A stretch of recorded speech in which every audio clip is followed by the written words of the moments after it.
Donc nous, on était en train d'essayer d'étudier un petit peu Psachim pour se mettre dans l'ambiance.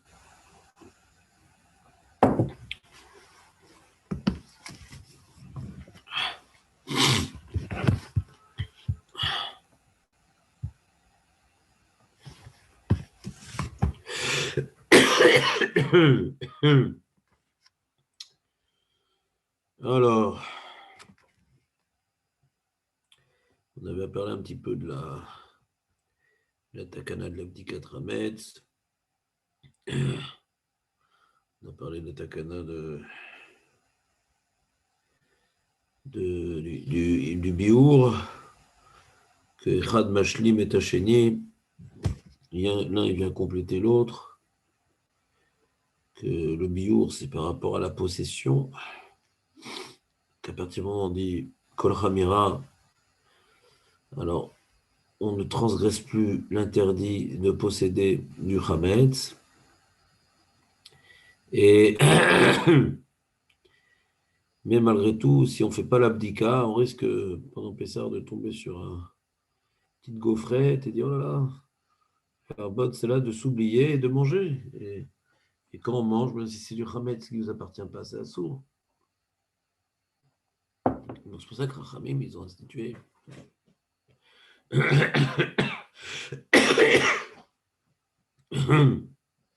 deux devoirs. Ces deux devoirs différents qui sont donc là le biour et l'abdika. On a vu que cette dika-là, yesh le davar sauf. On ne craint pas qu'une belette, un rat, après qu'on ait fini l'abdika, il nous ramène de l'endroit à l'autre. On doit tout le temps refaire l'abdika, de peur qu'il y ait du Hametz qui soit rentré, etc. etc. Et bien, pourquoi on ne croit pas? Pourquoi on ne craint pas une telle chose? Parce que, comme on l'a dit, c'est des rabbanan, quoi, c'est-à-dire à l'origine, c'est-à-dire c'est de peur que la personne, elle tombe sur du Hametz, elle a envie de le manger, elle s'oublie, etc. Donc c'est une barrière, quoi. Donc, si maintenant on lui ramène, si la belette lui ramène du Hametz à la maison, Mamaya, il a fait biour, donc il n'a pas l'interdiction de posséder du Hametz, ouais. Il a fait biour, de toute façon. Et si, déjà, c'est pas quelque chose de fréquent et de systématique que la belette lui ramène du Hametz à la maison. Donc, bon, elle a ramené maintenant.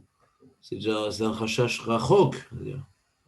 Est-ce qu'on a lui à craindre un truc pareil si elle a trouvé du Hametz? Ben, qu'elle se le mange, quoi, déjà. Elle l'a ramené chez moi, elle ne l'a pas mangé. Moi. Et même si ça se fait comme ça,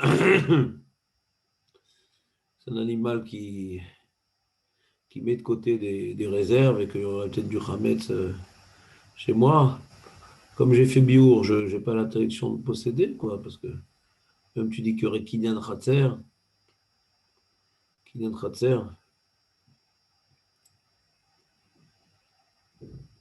je ne crois pas trop qu'il y ait Kinyan Khatser, parce que le Khatser, il les connaît, les Adam, d'avoir chez l'eau, Midaato, le Khatser, il vient faire acquérir des choses à l'homme sans son intention, mais il faut qu'il veuille l'acquérir, quoi. Il faut qu'il ait un intérêt de l'acquérir. Quelqu'un, maintenant, il y a une Avodazara qui tombe chez lui, ouais. Un Africain qui jette une statuette de l'avion, elle tombe chez moi, quoi. Je suis ouvert sur l'interdiction de posséder l'Avodazara. J'ai pas l'intention. Il ne veut pas me faire acquérir des choses qui sont une chova pour moi, que j'ai pas envie d'acquérir. Et cette chez-là, par exemple, avec Shiloh Haken. Shiloh Haken, c'est la mitzvah de Shiloh Haken, c'est la mitzvah de faire partir la pigeonne pour prendre les œufs. Mais il y a marqué dans la Torah, dans Parashat Kitoutzé, qui karel echa bader, quand tu vas rencontrer sur la route des nids. Donc là, on apprend que dans un poulailler, il n'y a pas de mitzvah Shiloh Haken. C'est quelque chose qu'on trouve dans la nature comme ça.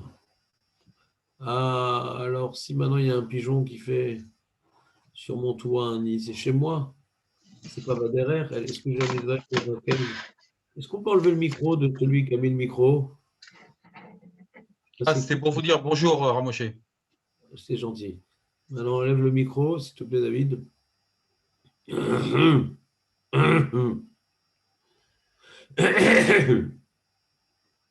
Donc, si maintenant j'ai dans mon poulailler des oiseaux, des trucs, j'ai une volière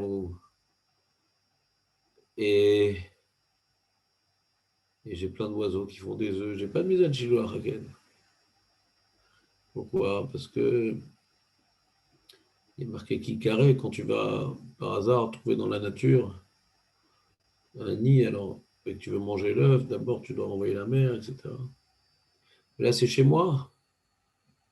Alors, comment on voit les rabbinim qui font Shiloh Hakel sur leur toit là-bas? Ouais, c'est chez eux, c'est pas l'Obader. Vous comprenez la question ou pas? Vous n'êtes pas concentré parce qu'on en joue. Vous comprenez la question ou pas? Et la tanne,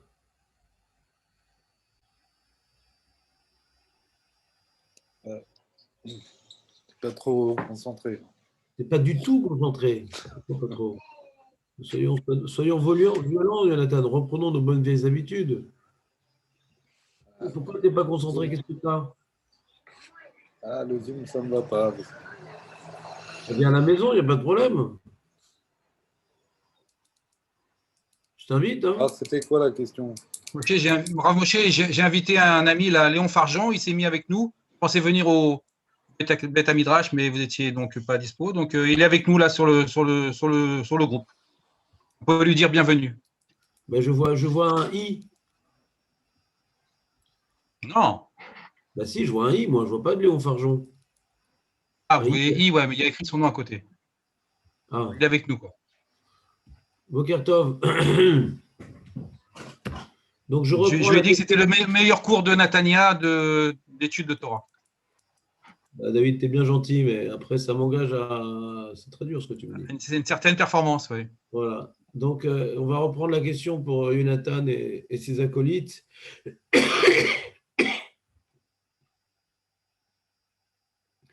On est en train de parler de Kinan Khatser. Il y a on avait vu dans Baba Metzia, une des acquisitions possibles, c'est le Khatser. Il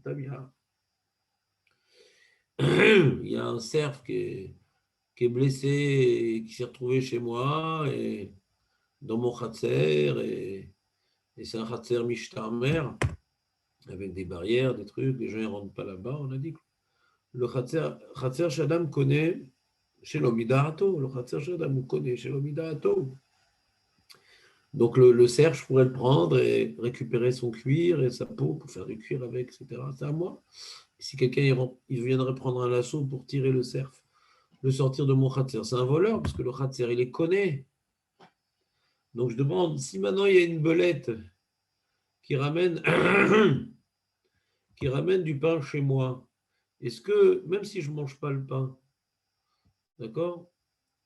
Est-ce que maintenant je suis ouvert sur Bali Rae, Bali Matsé, l'interdit de posséder du Hametz? Il y a un interdit de consommer du Hametz, il y a un interdit de posséder du Hametz. L'interdit de posséder du Hametz s'appelle Bali Rae, Bali Matsé, qu'il ne soit ni vu ni trouvé. Et cet interdit de posséder, on avait dit que la logique, parce que dans les mitzvot, il y a des ta'amim dans les mitzvot. Il y a des mitzvot, on a du mal à connaître le ta'am, ils existent, mais on a du mal. Il y a des mitzvot, c'est plus facile de connaître le ta'am. Et là, le ta'am de Balé Balimat, c'est écrit dans les Rishonim. C'est en vérité de peur de manger. La Torah elle-même, elle a fait une barrière. La Torah elle-même, elle a fait une barrière. Comme on est tellement habitué à manger du chametz toute l'année, c'est pas comme du cochon. Ou être interdit, ou autre interdit que le juif, il en est écœuré, il en fait attention, il fait attention de ne pas se rapprocher de ce genre de choses. Le pain étant sa base alimentaire quotidienne et annuelle, ouais. Alors la Torah, elle a non seulement, comment dirais-je, après ça, bien sûr, nous interdit de manger du chametz, ouais, pour une raison qu'on expliquera dans d'autres occasions, Bezrat Hashem, en se rapprochant de la fête de Pessah. On reprendra une réflexion sur la raison de l'interdit de la consommation du Hametz, peu importe pourquoi c'est interdit le Hametz, mais après que la Torah elle interdit le Hametz, et c'est une interdiction gravissime, puisque c'est pas uniquement un issur de la Torah, mais c'est également Chayav Karet. Il n'y a pas beaucoup d'Averot, il n'y a que 36 Averot dans la Torah où on est Chayav Karet. La plupart, c'est les interdits de relations sexuelles avec certaines femmes, ouais. Mais il y a quelques autres interdits qu'il y a Karet, il y a donc Shabbat, Kippour, Pessah, ne pas faire la Brit Mila à soi-même, ouais, après 13 ans, etc., etc. Donc, il n'y a pas beaucoup le bitou de la mitzvah, également de Pessah, il n'y a pas énormément d'interdits qui sont, comment dire, frappés par le châtiment de Karet. Le Hametz en fait partie. C'est pour ça que l'Am Israël, non seulement il y a beaucoup de Takanot et Rabbanan, mais l'Am Israël a rajouté sur ça beaucoup de Chumrot, parce que Bémet, on n'a pas souvent l'occasion de manger des choses qui sont Chav Karet. Qu'est-ce que pour être Chav Karet, qu'est-ce que tu dois manger? Manger du sang qui gicle, qui jaillit de la gorge de l'animal au moment où on l'a tué. Qu'est-ce qu'on a comme autre Karet? Manger du Chelev, et les graisses interdites là-bas. Bon, c'est trucs spéciaux, quoi.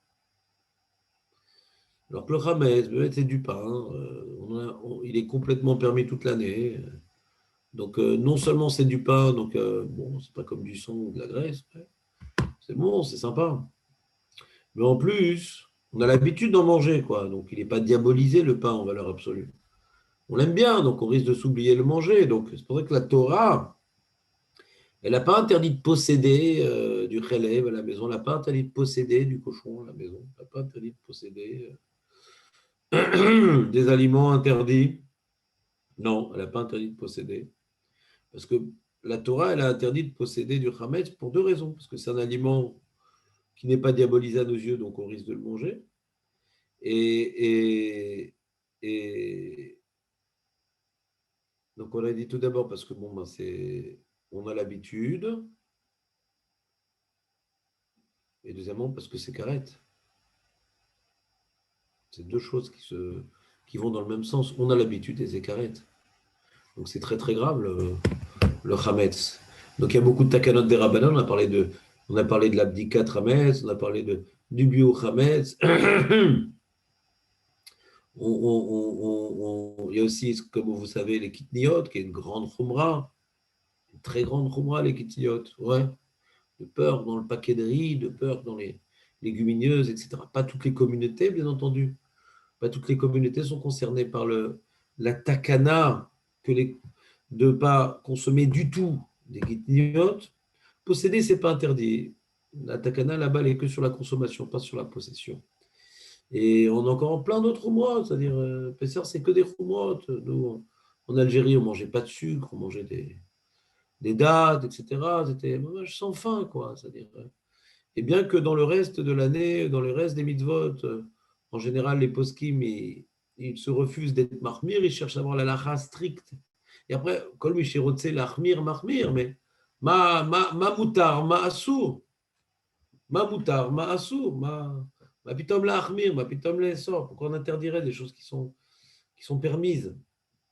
Mais à Pessah, comme je vous ai dit, Tosfot, au début de la Maseret, nous explique non seulement c'est un aliment qui n'est pas diabolisé, au contraire, c'est la base alimentaire de toute l'année, mais en plus, c'est Chayav Karet. Sans rentrer dans le fait que Yetzet Mitzrayim, c'est très très important, et c'est la base même du judaïsme, c'est la base même de notre relation avec Dieu, c'est le début de notre alliance avec Akadosh Baruch Hu, etc. Sans rentrer dans des notions beaucoup plus fines et mystiques, ou même philosophiques, ou kabbalistiques, c'est Chayav Karet. C'est très grave, Chayav Karet. C'est pas fréquent qu'on a un Chayav Karet. Surtout un Chayav Karet sur un aliment auquel on a tendance à manger sans réfléchir, quoi. Donc c'est un double problème qui se renforce et donc qui justifie que la Torah elle-même a fait une barrière. On ne voit pas ailleurs que quelque chose qui est interdit à la consommation, on n'a pas le droit de le procéder. On n'a pas un autre issue dans la Torah où la Torah elle-même, je ne parle pas après des rabbananes que non, à cause de qu'en dira-t-on, ne garde pas, n'est pas une chose. Non, je parle maintenant de la Torah. On n'a pas dans la Torah d'autres exemples où parce que c'est interdit de manger, on n'a pas le droit de posséder. La Torah me dit, tu n'as pas le droit de posséder. Donc ça, c'est la base de la réflexion. On n'a pas le droit de posséder du chametz. Alors, comme on n'a pas le droit de posséder du chametz, on fait le biour. On fait le biour. Kol chamira des tabir shuti, viroulé. Tout le chametz qui est dans ma propriété, qui soit considéré comme du hafar, que je sois mevatel auto, ce qu'on appelle le bitul chametz. On voit que ça ne suffit pas, même si je n'ai plus un lien de propriétaire sur le chametz qui est susceptible d'être dans ma propriété ou dans mes propriétés. Ça peut être dans mon bureau, ça peut être dans ma résidence secondaire, peu importe. Ça peut être dans un endroit dans lequel je n'aurai pas accès durant les fêtes, puisqu'il n'y a pas d'avion, durant la période de Corona, par exemple. Je ne peux pas aller en Espagne sur ma petite villa sur la mer. Et malgré tout, si un de mes domaines dans lequel il y a du chametz, eh bien, je transgresse cet interdit de la Torah, bien que la raison, c'est de peur de manger. Et là, il n'y a pas cette raison-là, puisque je n'aurai pas accès à ce lieu-là normalement, mais la Torah, elle a fait une barrière. C'est-à-dire quoi une barrière? C'est quelque chose de systématique. C'est pas, ah oui, mais là, Rav, j'ai pas de dents, là, Rav, j'ai pas faim. Tu n'as pas le droit de posséder. Globalement, c'est pour ne pas manger, mais tu n'as pas le droit de posséder. Comme ça, Tosfot, il explique. Si Tosfot ne vous avait pas dit ça, on aurait peut-être dit on n'a pas le droit de posséder du Khamez, ça veut dire qu'on n'a pas le droit de posséder de l'Avodazara. Hein. L'Avodazara, on n'a pas le droit de posséder de l'Avodazara, et peut-être qu'on a considéré que le Khametz à Pessah a le même statut que l'Avodazara. Ouais. Mais c'est possible que certains commentateurs expliquent sous cet angle-là, mais Tosfot nous dit non, c'est de peur de manger. Et pourquoi on n'a pas ça dans d'autres aliments, l'interdiction de posséder? Parce que c'est non seulement un aliment habituel, et en plus c'est carré. Point. Alors maintenant, on pourrait se demander, bon, ben, c'est tellement grave le chametz, ni on peut le manger, c'est carré, ni on peut le posséder, etc. Et que les chachamim nous ont demandé non seulement de faire bitoul, mais en plus de faire bdika, parce que même si j'ai fait bitoul et que j'ai mal, et que je n'ai pas fait l'abdika, donc il reste un peu à droite à gauche du chametz, et je vais tomber sur une petite gaufre, ouais. Tu sais, les petites gaufres là, qui sont déjà sèches, là, je ne sais pas comment on appelle ça, petites gaufres sucrées comme ça. Ça reste bon pendant une période indéterminée. Ouais. Je tombe dessus et tout, j'ai super faim, j'en ai marre des pommes de terre, des carottes et des matzot. Même mon dentiste me déconseille fortement de continuer à manger. Et là, je tombe sur cette petite gaufre sympathique. On risque de craquer. Alors, ça sert à quoi que j'ai fait bitoul? Je ne suis pas propriétaire, mais je risque de transgresser l'interdit de consommer. Alors, dis donc, en plus, se faire bdika, tous les endroits où tu es susceptible de rentrer là-bas. Par contre, si tu vends à un goy ta propriété, ouais, alors tu n'es pas obligé de faire l'abdika là-bas. C'est une halakha importante, puisque des fois, il y a des endroits à la maison où on n'a pas envie de faire l'abdika, certaines armoires, Moi, j'ai une armoire à la maison où j'ai toutes mes affaires d'hiver que je sais que je n'utiliserai pas pendant Pessah. Donc, je ne vais pas m'embêter à faire l'abdika des poches, des trucs, etc. Je mets tout dans cette armoire-là et je mets un pétek mahour dessus. Et après, dans la vente que je vais faire avec Torabot ou une autre instance rigoureuse, eh bien, je vais marquer tous les endroits sur lesquels l'indication mahour figure, eh bien, seront vendus. Et donc, je n'aurai pas le devoir ni de faire l'abdika, d'accord, mais je n'aurai plus la possibilité de l'utiliser, puisque donc je me suis dépossédé de ces lieux. Donc, la question est de savoir maintenant, la Mishnah bête du Perek Aleph traite, en reprenant les mots, En choshishin shema garera chulda. Chulda, ça peut être un rat, ça peut être une belette. C'est un animal fouineur et qui va partout, quoi. C'est ça un peu la définition de la chulda. On n'a pas tellement la possibilité de lui empêcher de rentrer chez nous. Voilà, ça peut passer par une fenêtre, ça peut passer par un trou, ça peut passer par les égouts, ça peut passer par n'importe où. Et Kaniré, c'est un animal également qui déplace du chametz d'un endroit à l'autre, des aliments. En tout cas, moi j'ai fini ma bdika, je suis assuré, il n'y a plus de chametz chez moi. Pourquoi t'es assuré, demande la Mishnah. Peut-être qu'il y a maintenant un rat, une belette qui va venir et qui va t'amener du chametz même qui ne t'appartient pas, mais peu importe. Même du chametz qui ne t'appartient pas. n'as pas le droit, ouais, de le laisser chez toi. Donc, refais une bdika. Alors, la Mishnah dit non, on ne craint pas. Mi baït le baït. Ouais, qu'il est venu, comment dirais-je, déplacer du Hametz, transporter du Hametz d'un endroit que l'abdika n'a pas été faite vers un endroit que l'abdika a été faite. Mimakom, d'un endroit qu'on n'a pas l'habitude de rentrer du Hametz. Ouais. On n'a pas un devoir de faire l'abdika Hametz dans certains endroits. On avait dit, c'est la première Mishnah, là où on allait chercher le vin. C'est un endroit, il y a certains endroits là-bas où on posait le pain pendant notre repas pour aller chercher le vin. Ces endroits uniquement, il y avait un devoir de bdikat hametz. Mais les endroits où, durant l'année, il n'est pas susceptible qu'il y ait eu, comment dirais-je, du hametz, il n'y a pas un devoir de bdika. On a dit les armoires en haut, il y a les draps, les trucs, mapitom, que on doit faire la bdika. Alors là, quand il y a marqué mi makom, les makom, le pshat, c'est est-ce que maintenant, on ne craint pas que la Khulda elle est déplacée d'un endroit où on a l'habitude de mettre du Hametz vers un endroit où on n'a pas l'habitude de faire le Hametz. Et donc, ça m'obligerait à faire l'abdika dans un endroit où on n'a pas l'habitude de faire du Hametz. Peut-être qu'il est rentré dans l'armoire là-haut. Peut-être. En Choshishim. Mi Khatser, les Khatser. J'ai fini de faire, j'ai deux Khatser chez moi, un au nord et un au sud. J'ai fini l'abdika du Khatser au nord. Maintenant, je vais faire l'abdika du Khatser au sud. Ma femme dit, tu devrais faire le Khatser au nord. Peut-être qu'il y a la Khulda, elle est venue, elle a amené quelque chose là-bas. Alors, je vais faire au nord et après au sud, mais je vais en perdre mon nord. Ouais. Donc, qu'est-ce que la Mishnah te dit? Également, Mir, les Ir, il y a une ville entière, ils ont fait l'abdika dans toute la ville avec le chalumeau et tout. Et il y a une ville, ils n'ont pas encore fait le Hametz. Il dit, ouais, mais nous, on a fini la Hametz, il n'y a plus personne qui a Hametz. Peut-être d'une autre ville, il va venir la belette. Parce qu'elle peut courir très vite, elle peut aller très loin. En les Davarsov, en les Davarsov. Non. Pourquoi en les Davarsov? Si j'ai du Hametz chez moi à la maison, je suis embêté. Même que j'ai fait l'abdika, je risque d'en manger, c'est Chav Karet, on a dit que c'est très grave. Alors sur ça, on a répondu aujourd'hui, on a dit oui, d'accord, c'est très grave. Mais sauf, c'est une barrière des Rabbanan. Sauf, quelqu'un qui a fait le bitoul, il n'est plus possesseur du Hametz. Alors c'est quoi le problème? C'est qu'il vient de manger, s'il tombe dessus, il faut déjà qu'il tombe dessus. Il faut déjà qu'il y ait une belette qui a amené le Hametz là-bas. Deuxièmement, il faut qu'il tombe dessus. Il faut qu'il craque pour le manger. Alors c'est quoi l'enjeu? Ben refais, c'est grave quand même, refais. D'accord, mais il ne faut pas non plus, faut pas rendre fou les gens. C'est-à-dire, d'un côté, tu dis refais, et je ne vais jamais arrêter à faire l'abdika, parce que vous savez que quand on n'a pas fait l'abdika avant Pessah, on doit la faire aussi pendant Pessah. Il faut la faire à Cholamoued, quoi.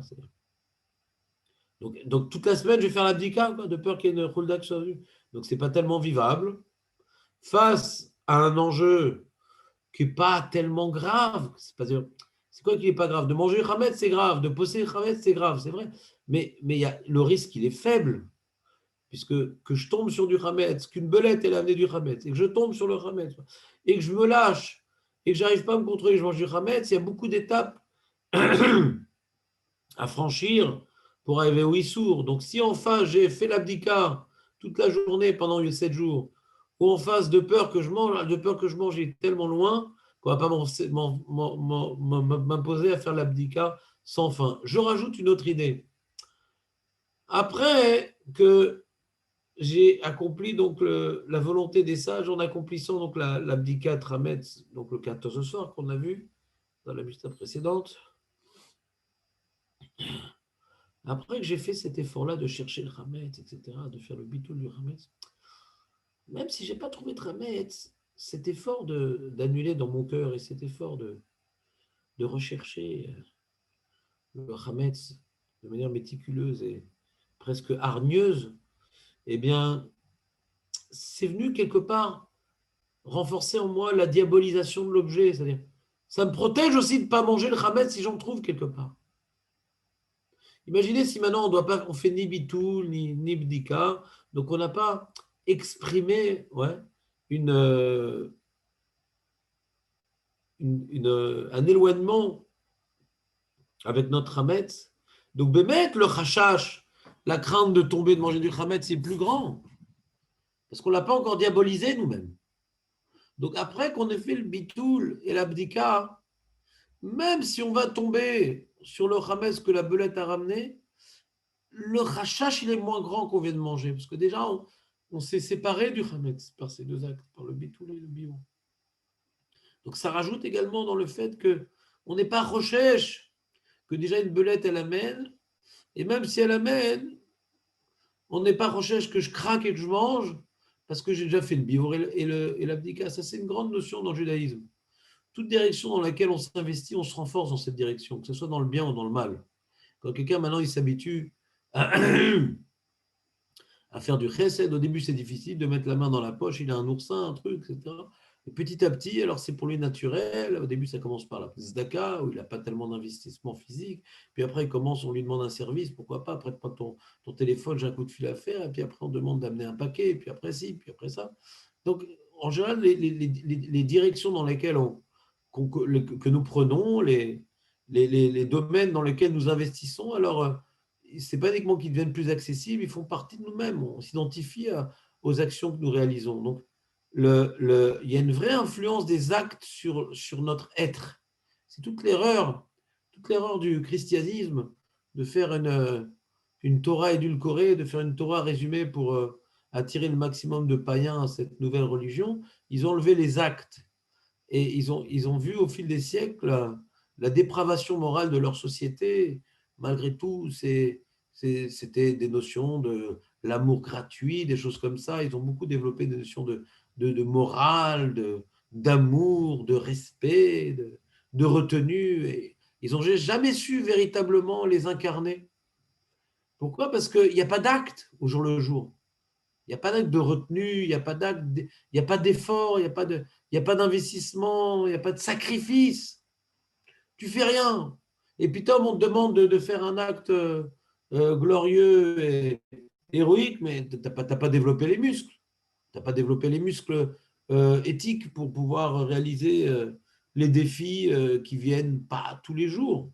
La Torah qui nous demande de nous lever le matin pour la tefila et de retenir notre bouche pour le Lashon Hara et de nos yeux par rapport à certaines choses et de ne pas manger ça, de pas écouter ça et d'étudier la Torah, de changer sa façon de penser, d'admettre des opinions qu'on n'avait pas envisagées, ou bien parce qu'elles nous dérangeaient, ou bien parce qu'elles étaient un peu plus compliquées par rapport à ce qu'on avait l'habitude de réfléchir, etc. etc. Tous ces efforts-là viennent nous bonifier.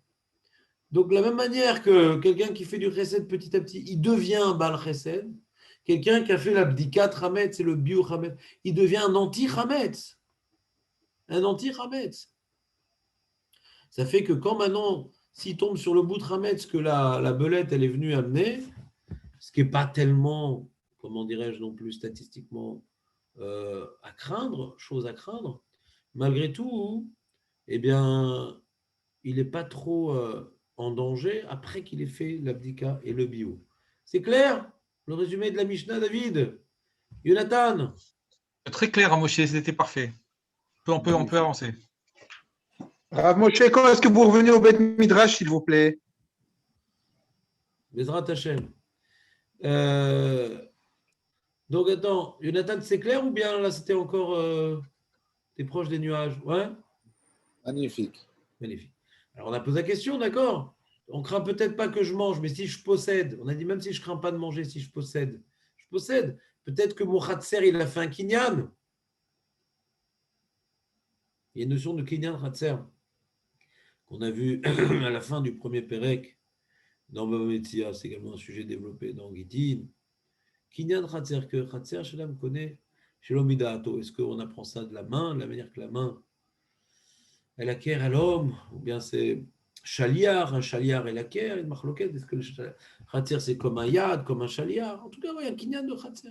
Donc, à partir du moment que la belette, elle a mis dans mon khatser, peut-être que je possède, d'accord? Je vais peut-être pas manger, parce que je vais peut-être pas tomber dessus, mais je possède.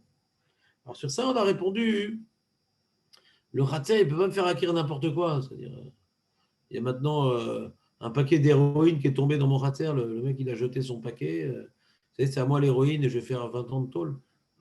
Je ne viens pas acquérir tout ce qui tombe dans mon khatser. Le khatser, il acquiert comme un chaliard. Si quelqu'un maintenant, il a trouvé une somme d'argent, il dit ah, ça c'est pour Moshe Amar, il fait un kinyan, ça marche parce que somme d'argent, c'est un srout. Mais si maintenant il veut me faire acquérir des dettes, il ne peut pas me faire acquérir ce qu'il veut, quoi, mon chaliard. Quand on dit qu'Adam, chaliard Kemoto, c'est dans mon intérêt. Quand ce n'est pas dans mon intérêt, il ne me le fait pas acquérir. Donc pareil, le khatser, il n'est pas plus fort qu'un chaliard. Si ce n'est pas dans mon intérêt de faire acquérir quelque chose, ouais. Après que j'ai fait mon bitou, il m'a dit que je veux bien dévoiler que je ne veux pas du Hametz, même s'il y a du whisky de qualité, ce n'est pas dans mon intérêt d'acquérir du whisky. Parce que je ne veux pas transgresser. Donc le khatser ne va pas me faire acquérir des choses qui sont contre mon intérêt. Et pour illustrer cette notion-là, j'ai rapporté l'histoire du Shiloh Haken, que normalement, pour pouvoir accomplir la mitzvah de Shiloh Haken, il ne faut pas que ça soit dans ma possession, dans ma propriété. Si j'ai un poulailler, le mec, il ne va pas tous les matins faire Shiloh Haken de ses poules. Ouais. Ça met de l'ambiance. Imagine, il a 15 000 poules. Ouais, tous les matins, Shiloh Haken, il revient épuisé à la fin de la journée. Et Shiloh Haken, c'est quand il karelecha baderer. C'est pas à toi, c'est à trouver. Tu te manges un petit œuf sur la route. On te dit, on va manger un œuf si tu veux, mais d'abord envoie la mer. Alors, on dit, alors pourquoi on fait Shiloh Haken quand c'est sur mon toit, le pigeon c'est chez moi? Chaliard, on dit que le khatser, il vient acquérir des choses même à mon insu. Alors peut-être le pigeon il est à moi, peut-être l'œuf il est à moi, si le pigeon est à moi et l'œuf est à moi. On a vu qu'il n'y a pas de mitzvah de Shiloh Haken, alors pourquoi maintenant il y a des grands rabbanim qu'on invite pour leur permettre de faire la grande mitzvah de Shiloh Haken sur le toit, alors qu'il n'y a pas de mitzvah, il est à moi, l'œuf il est à moi, le pigeon? Non. Déjà que le pigeon est à moi, c'est sûr que non, parce qu'il n'est pas mishtamer, le khatser par rapport au pigeon. Le pigeon, il peut partir quand il veut. Mais l'œuf, ouais, l'œuf, c'est possible qu'il est mishtamer, l'œuf. Personne ne peut le prendre, il est sous mon toit, etc. Il ne va pas s'enfuir comme ça, un œuf. Mais malgré tout, je n'ai pas l'intention d'acquérir. C'est des saletés, c'est comme toutes les saletés que le vent amène sur ma terrasse, c'est à moi. Je n'ai pas l'intention d'acquérir des saletés. Pour moi, je n'ai pas envie d'avoir des pigeons, des oisillons, des puces et des poux qui traînent sur mon khatser. Donc comme ce n'est pas dans mon intérêt, je ne veux pas de pigeons sur mon toit. Je ne veux pas de cocaïne dans mon khatser. Je ne veux pas de rametz dans mon khatser. Donc le khatser, il ne peut pas m'acquérir des choses contre mon gré. Il peut être mon chaliard dans mon intérêt, mais pas contre mon gré. C'est clair, José? Oui, Rav. Alors on continue. Mishnah Gimel.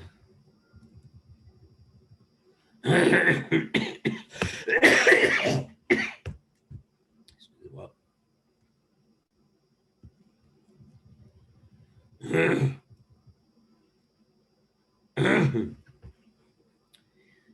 Mishnah Gimel. Rabbi Yehuda Omer.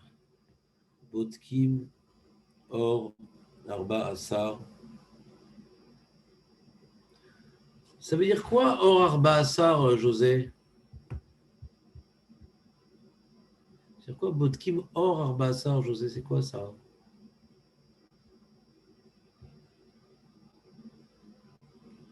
Je t'entends plus, José. Je ne sais plus comme ça. On l'a vu dans la Mishnah d'avant, non? Dans la première Mishnah, tu te rappelles, c'est-à-dire quoi? Or l'Arba Asar? Ouais, dans la première, ouais, c'est ça, ouais. Alors, c'était quoi? Je me rappelle, à une époque, tu révisais, José, c'était le bon vieux temps. Ouais. Je crois que mon mariage t'a beaucoup perturbé dans tes bonnes habitudes.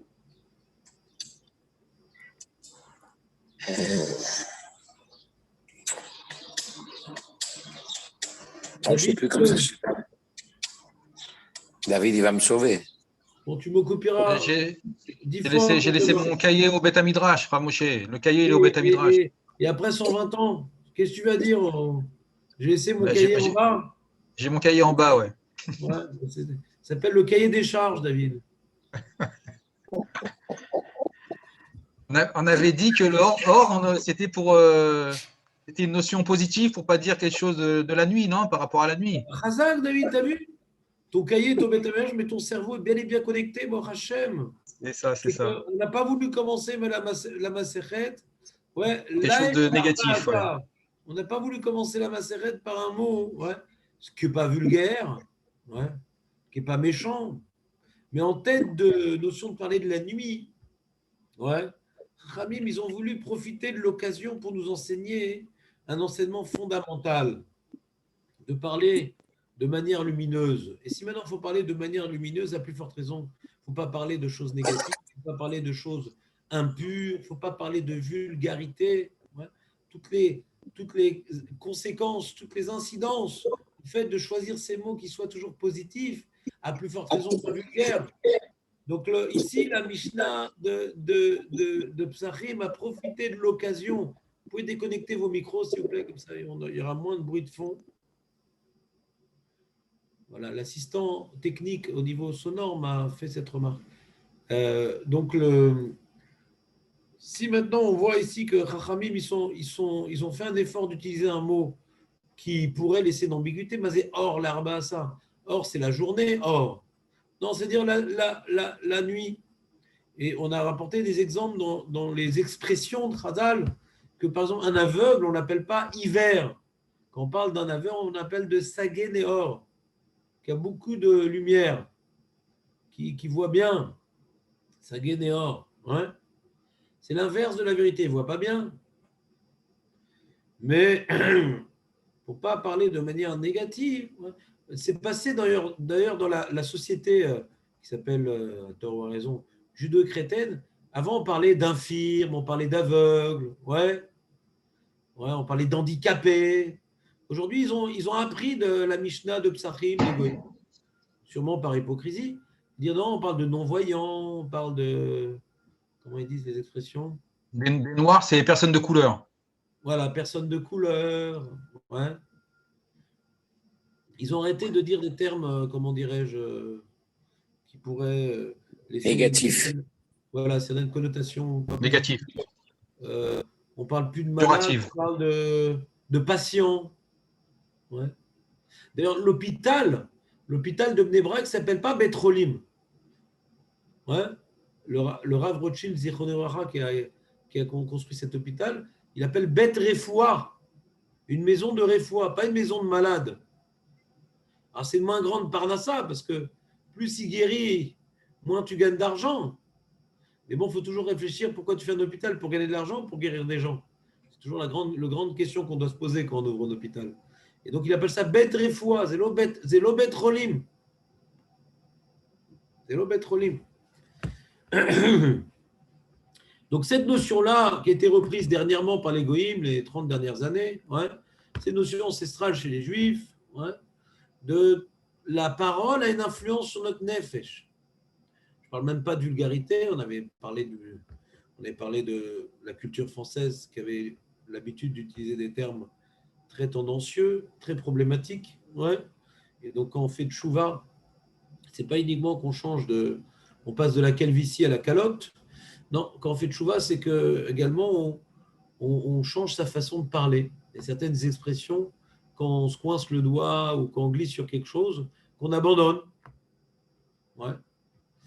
Et parce que le dibour, c'est la chose la plus spirituelle qui est en nous. Et la preuve, c'est que Hachem ne s'est manifesté à nous dans les 10 commandements que par un dibour. Hachem a créé le monde que par un dibour. Ouais. La réalité divine est pour nous une parole. Et donc la parole, pour nous, c'est la réalité spirituelle. C'est, comme on dit, la neshama, tu as la neshima. Tu vois bien que quand tu parles, il y a de l'air qui part avec. Ouais. C'est le véhicule de la parole, c'est de l'air. On voit la neshima, la neshama. La neshima, c'est la vie corporelle. La neshama, c'est la vie spirituelle. Et la parole, elle est intimement liée à la vie. C'est elle qui nous donne la vie. C'est elle qui nous enlève la vie. Chas v'shalom. Parce qu'on voit que les Talmidim de Rabbi Akiva, il y a une opinion qu'ils sont morts à cause du Lachon Hara, et ils sont morts Béaskara, ils sont morts d'étouffement. Ils sont morts d'étouffement. Mitat Askara, qui est mentionné dans la Gemara, il est marqué c'est une punition du Lachon Hara. Parce que Lachon Hara, c'est le véhicule de la parole, c'est de l'air. Alors Hachem, il enlève l'air à la personne. Donc on voit que la parole également, la parole c'est la vie, c'est ça qui nous donne la vie spirituelle, c'est ça qui nous donne la vie corporelle. Et donc, comment nous nous exprimons vient déterminer clairement notre dimension spirituelle. Et pas uniquement, ça vient déterminer, ça vient également influer sur notre dimension spirituelle, améliorer ou, comment dirais-je, dépraver notre dimension spirituelle, notre parole. Donc cet enseignement, Rabbi Yehuda Hanassi l'a enseigné ici, dans Masechet Psachim, puisqu'il y avait ici un enjeu de parler d'une mitzvah qui commence le soir. Et comme il voulait commencer la Masechet par la première mitzvah de Pessah, c'est donc l'abdika. Et l'abdika, c'est le soir. Alors ici, il a dit, on ne va pas dire l'el arba asar, il a dit or l'arba asar. José, tu as tout noté, j'espère. José? J'essaie de. Non, tu n'as pas le choix. Je ne peux pas écrire en même temps que tu parles, hein, sinon je serai une machine. Demande à Jonathan. Maintenant, c'est pas grave, le cours est enregistré, José. Oui, non, je sais. Non, mais je prends mes notes. Et pardonnable, mais juste la première fois. Donc, or, du mot or, on apprend tout le sujet que nous venons de rappeler rapidement, sans rentrer dans le détail. Celui qui a oublié le développement, il regardera sur YouTube le shiur qu'on avait fait en long, en large, sur la force du dibour dans le judaïsme, qui est donc développé ici dans Masechet Psachim, d'après le Pshat, parce que la première mitzvah, ça tombe la nuit, donc on ne voulait pas commencer la Masechet par une connotation négative, qui n'est pas tellement négative la nuit, mais bon, de là, on apprend toutes ces choses-là, de la finesse de la parole, et on l'a dit, c'est possible que Pessah, la bouche qui parle, Pessah, il y a une notion de dibour particulier à Pessah, ouais. Et donc, Hachem nous a libérés d'Égypte pour pouvoir recevoir les 10 commandements, pour écouter la parole divine. Et quelque part, une parole, c'est l'enjeu de la parole, toute la sortie d'Égypte, etc., etc. On ne va pas reprendre le cours de l'autre fois. En tout cas, c'est sûrement pas par hasard que les Chachamim, ils ont voulu nous enseigner la notion du Lashon Ma'alia, Lishna Ma'alia, Lishna Nekia, Lashon Naki, précisément à Pessah. Psachim. Et là, on reprend dans la Mishnah Gimel l'ordre des différentes mitzvot à accomplir à Pessah. L'ordre des différentes mitzvot à accomplir à Pessah. Rabbi Yehuda Omer, Bodkim Or Arba Asar. Donc José nous a rappelé que Or Arba Asar, c'est donc la nuit de Arba Asar, c'est l'abdika. Ensuite, Ube Arba Asar Shacharit.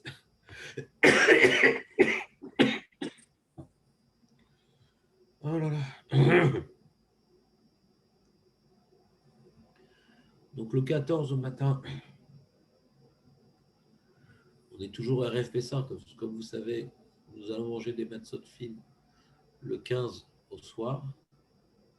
Et donc la veille, c'est le 14. La veille commence la nuit. On ne fait pas l'abdika le jour parce que le contraste de l'obscurité avec la bougie, on voit mieux ce que la bougie nous éclaire la nuit que le jour. Donc les Chachamim, ils ont voulu instituer cette première raison, l'abdika, la nuit. Il y a une deuxième raison pourquoi les Chachamim, ils ont voulu qu'on fasse l'abdika la nuit. Le savez-vous? Pourquoi ils ont institué que l'abdika se passe la nuit?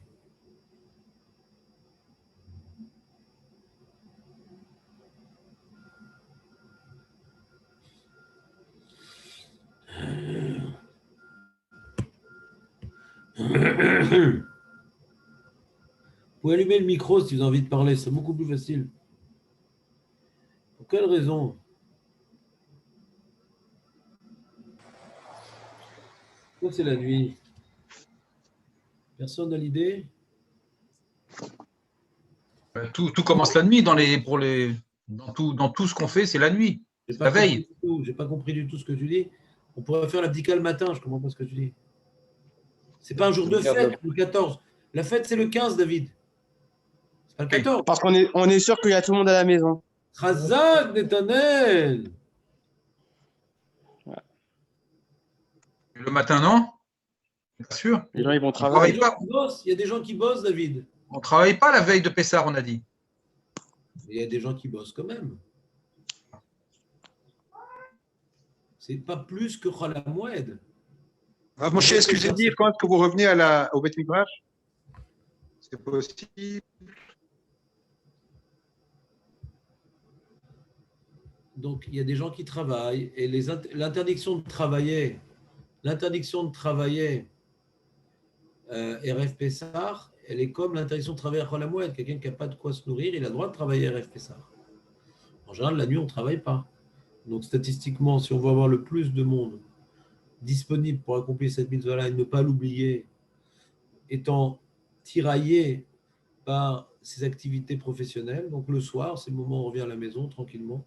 Il y a donc deux bonnes raisons d'instituer le soir. Premièrement, parce qu'on voit bien, avec la bougie le soir, ça permet de faire des ombres qui dévoilent des présences de Hametz, des petits morceaux de Hametz, des choses comme ça, etc.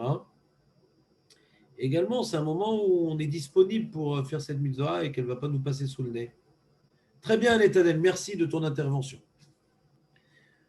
Cette année, ça sera comment du coup? Parce que on fera avant Shabbat, c'est ça? Je ne sais pas, on verra. C'est à la route là.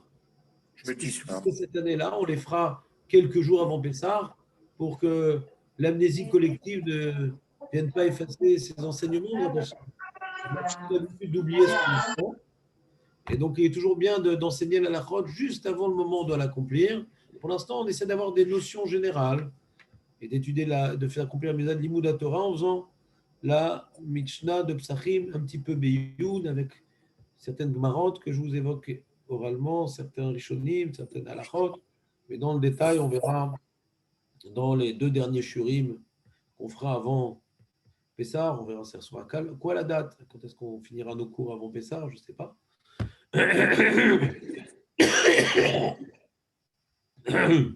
Si toutefois, Rav, si toutefois on fait l'abdicat le jour, le lendemain, parce que pour plusieurs raisons, on n'a pas pu le faire la nuit. Il faut quand même, la lumière du jour suffit à 100%, ou bien il faut quand même prendre une bougie. Alors, Rabbi Oda Omer, on va continuer à Mishnah, voir ce que disent les Tanaïm sur la question. Rabbi Oda Omer, Bodkim or arba asar, ou be'arba asar shacharit, ou be'shat habiur. וחכמים אומרים, לא בדק אור 14, יבדוק ב14. לא בדק ב14, יבדוק בתוך המועד. לא בדק בתוך המועד, יבדוק לאחר המועד. ומה שמשייר יניחנו בצנעה, כדי שלא יהיה צריך בדיקה אחריו. De quoi nous parle la Mishnah? La Mishnah nous continue à nous expliquer la mitzvah de Bdikat Hametz. Et elle parle du monsieur qui a oublié de faire la Bdika le soir. Lui, ce qu'il sait, c'est que le RF Pessar, le soir, il y a les grillades. Ça, il n'oublie pas les grillades. C'est très important, les grillades. Et à la fin, il a mangé, il est au lit, etc. Le matin, il se dit, j'ai l'impression d'avoir oublié quelque chose. Et il a oublié de faire la Bdikat Hametz. Bon, Hachem, il n'a pas oublié les grillades, mais la Bdikat Hametz, il a oublié de faire Bdikat Hametz, le pauvre.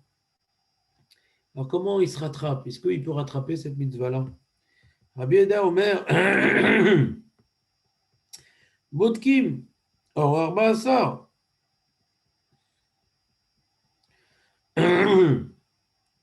Donc, on a dit les Khatrila. Hein.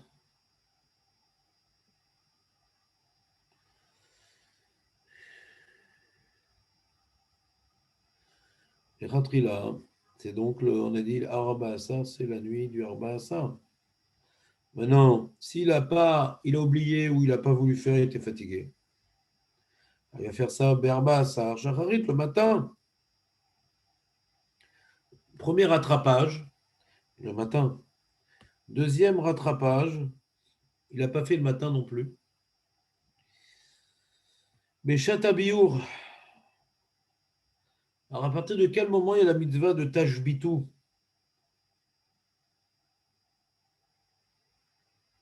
Vous avez déjà entendu parler de Tashbitu?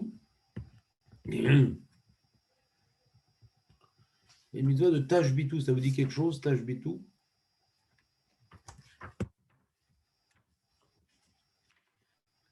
Vous en parlez si vous voulez. C'est pas la destruction du Hametz? Ouais. Et la destruction, ou peut-être même l'annulation. C'est une marloquette. Ouais, c'est quoi? La midot tashbitu. Et une marloquette rishonim, c'est quoi tashbitu? Il y en a qui disent que Ashbata, c'est Balev. Ouais. Et Yeshomrim chez Ashbata, non, c'est un acte. Est-ce que la Ashbata, Tashbitu, c'est une mitzvah de la Torah, une mitzvah positive, un acte? Est-ce que c'est quelque chose qu'on doit réaliser dans notre cœur ou qu'on doit réaliser sur notre messe, de s'en débarrasser, quoi? D'après Rashi, c'est Ashbata Bedarat. Ouais, je me détache du Chametz. Le Ramban, il dit Shabitul mo'i leotzio mitorat chametz vela archivo ki afar sheno raoul achila. Le bitul que nous réalisons, d'après Rashi, le Ramban, c'est une mitzvah de la Torah, le bitul en vérité. Quand on fait un bitul, c'est une mitzvah de la Torah. La Torah nous demande tashbitu. Ouais. C'est quoi le pasouk? Arbeyom arishon tashbitu seor mi batechem. Beyom arishon tashbitu seor mi batechem. C'est dans Parashat Bo, Perek Yudbet, pasouk Ted Vav. Azmazé Beyom arishon. Peut-être je vous le montre le pasouk. Je fais un peu de psukim, ça fait longtemps que je n'ai pas fait de psukim, les pauvres. Pour comprendre cette Mishnah, il faut revenir un peu en arrière sur les psukim. Pour reprendre cette Mishnah plus dans le détail. Parashat Bo. Yudbet, peut-être Vav, on a dit. Vous avez le partage d'écran, je pense? Oui. Shivat Yamim Matzot Tochelu.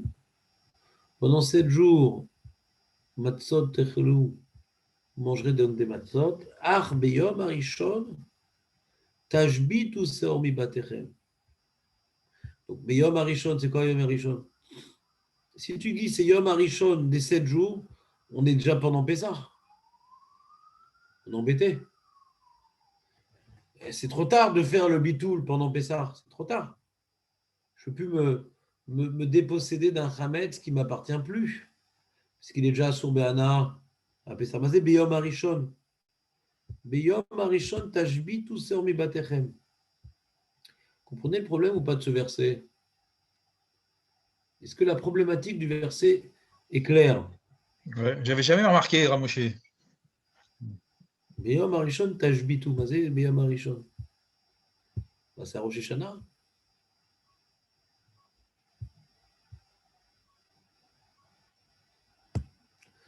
Alors, qu'est-ce qu'il dit Rashi?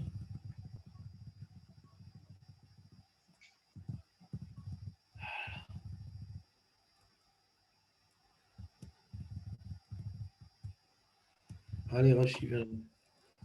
Rashi, excusez-moi, j'ai mis trop de commentateurs, je n'arrive pas à Rashi. On y arrive.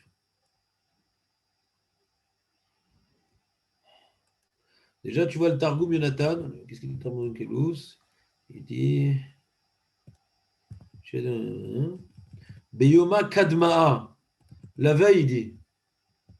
Il traduit l'Onkelous. Il dit pas. Ouais. Kadoum, Ayom Kadoum. Le jour d'avant. Ouais. Tidvatil Chamira. Le Targum Yonatan aussi, il dit. Il dit Beyoma des Mikme Chaga. Le jour avant le Chag. Vous voyez ou pas? Yoma des Mikme Chaga. Yom Rishon, c'est le jour avant la fête. Vous voyez ou pas le Targum Yonatan?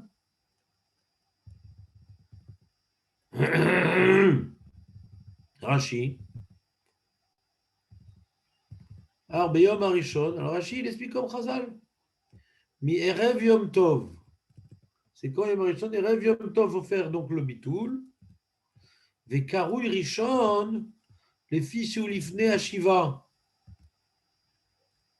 Rishon, c'est avant. Il y a donc une semaine de Pessah. Et Yom Rishon, celui qui est avant cette entité qui s'appelle la semaine.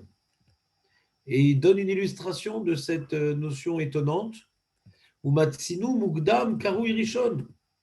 On a déjà vu ailleurs dans des psukim que Rishon, ça peut vouloir dire avant.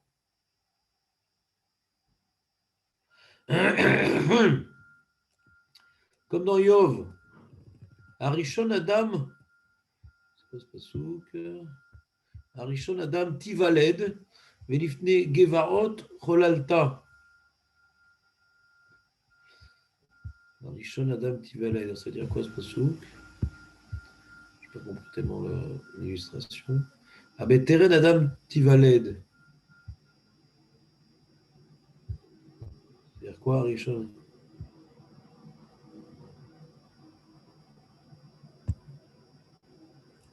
Ça veut dire quoi?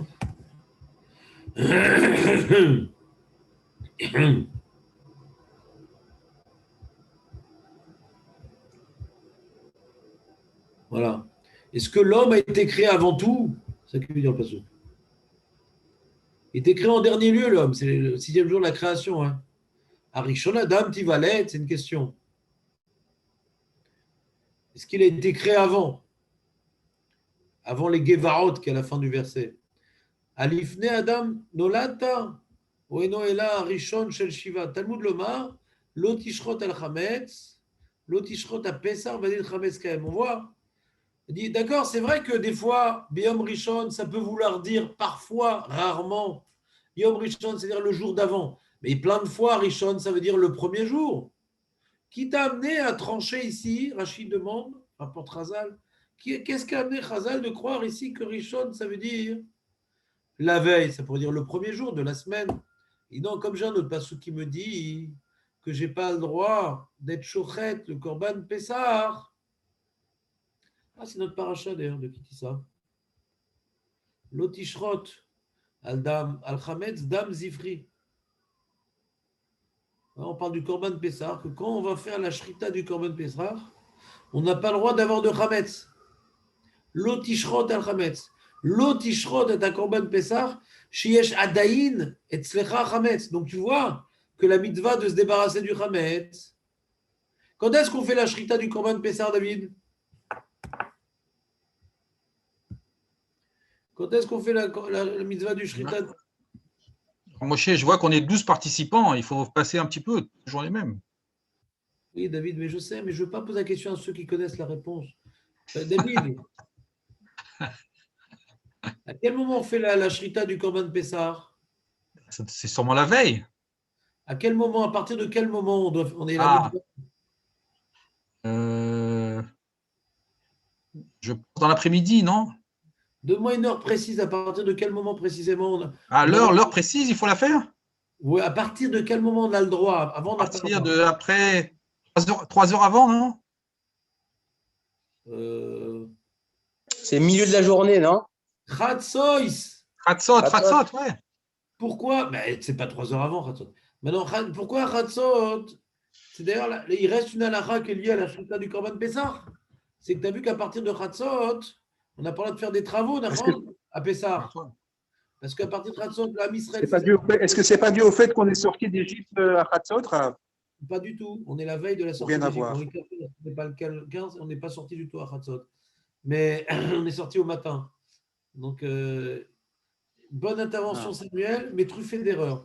En tout cas, on est sorti le matin. Ouais.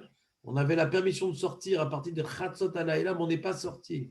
Parce que l'Otetse mi petar beto kol alayla. On avait la permission de sortir. Et là, on parle de Khatsot Alayla, et toi, tu parles de Khatsot Alayla. Ça n'a strictement rien à voir. Et toi, tu me parles du 15 et moi, je te parle du 14. La mitzvah du Korban Pessah, puisque nous consommons du Korban Pessah, Bezrat Hashem, Hashana, on va manger du Korban Pessah, mais le Korban Pessah, c'est la nuit du 15. Et donc, la shrita du Korban Pessah, c'est avant. Et c'est quand avant? C'est à partir de Khatsot.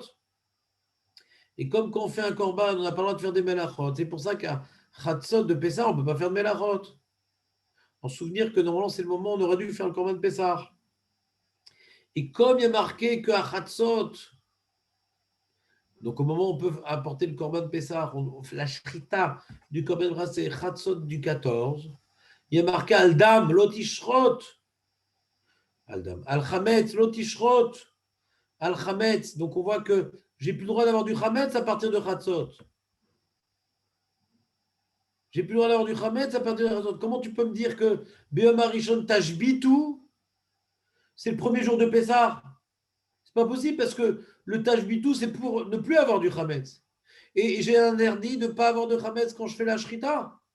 Et la Shrita du Korban Pessah, c'est le 14 à Chatzot. Donc, tu vois que déjà, avant le début de la fête, j'ai plus le droit d'avoir du Hametz. Donc, Béom Arishon, des fois, c'est le premier jour, des fois, c'est le jour d'avant. Puisque j'ai le pasouk dans Kitissa qui me dit Lot Ishrot el Chametz, on vient trancher que ici, Rishon, ça veut dire avant la semaine de Pessah. C'est clair le développement, Marco, ou pas? Je n'ai pas tout suivi là. Tu as perdu le fil? Comment tu as pu perdre le fil, Marco? Il file un peu. Ouais. Netanel, t'as compris, toi, Netanel, quand même? Explication. J'étais avec ma fille, là. J'ai écouté la fin. Lui, il a perdu le fil. Toi, tu étais avec ta fille. Ouais.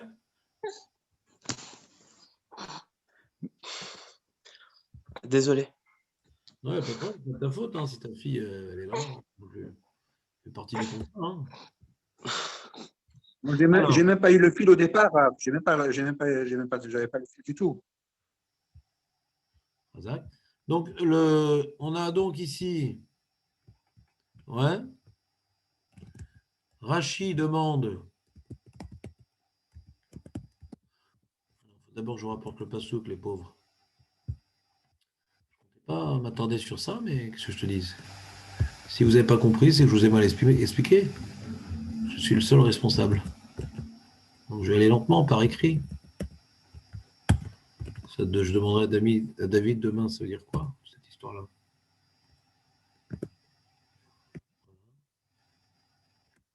Il est relou, ce système. Il est relou. Pas me faire... Pas copier.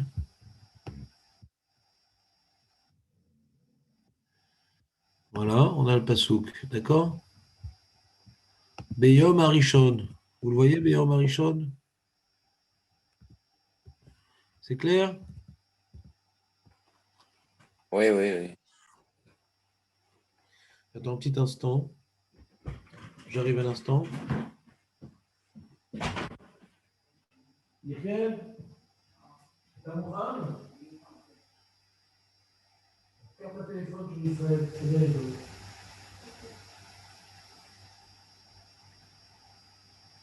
Oui.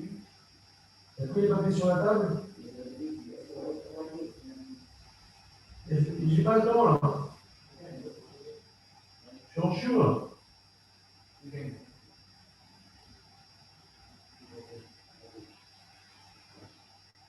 T'as le matin? Des Israël? Quel? T'as pris les papiers, Ken? T'as pris les papiers? Vas-y, je viens. T'as pris les papiers? Avec le passeport?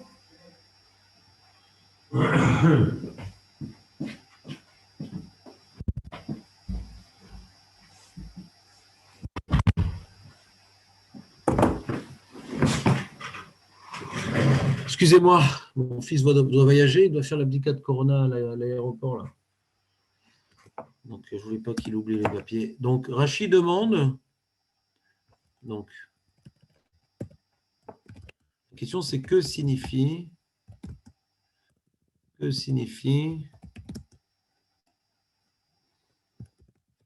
Beyom Arishon?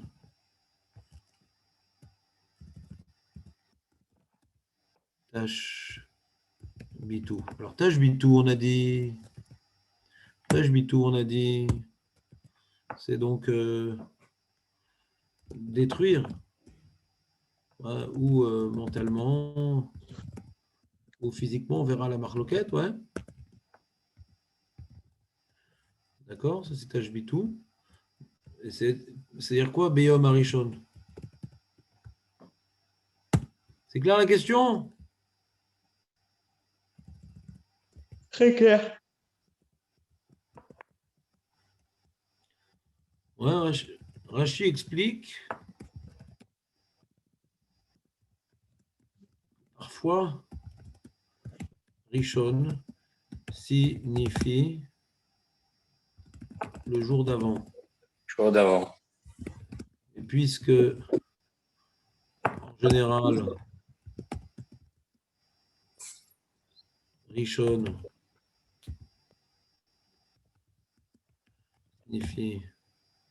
signifie le premier jour,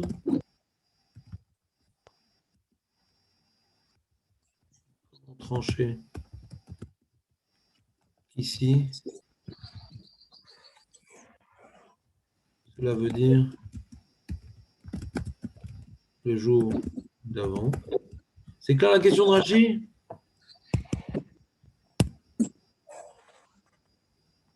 Oui. Réponse. Puisqu'il est écrit dans Kitissa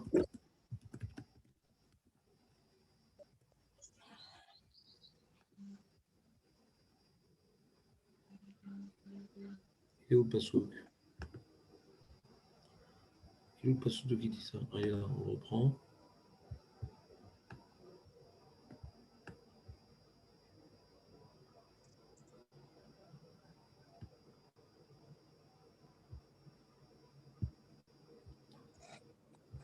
Ouais. Il est interdit de d'immoler l'agneau pascal sur le Hametz, c'est-à-dire possédant encore le Hametz.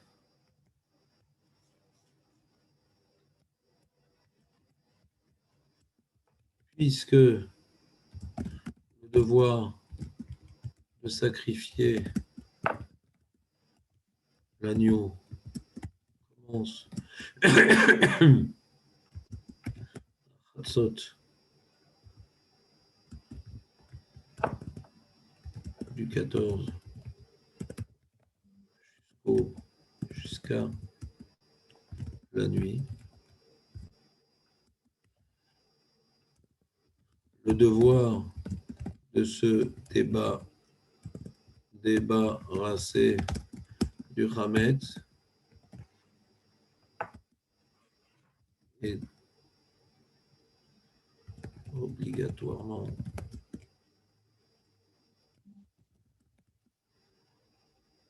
avant le sacrifice.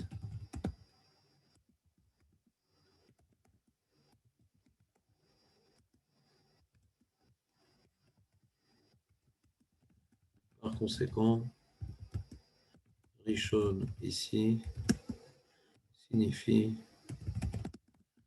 le jour d'avant.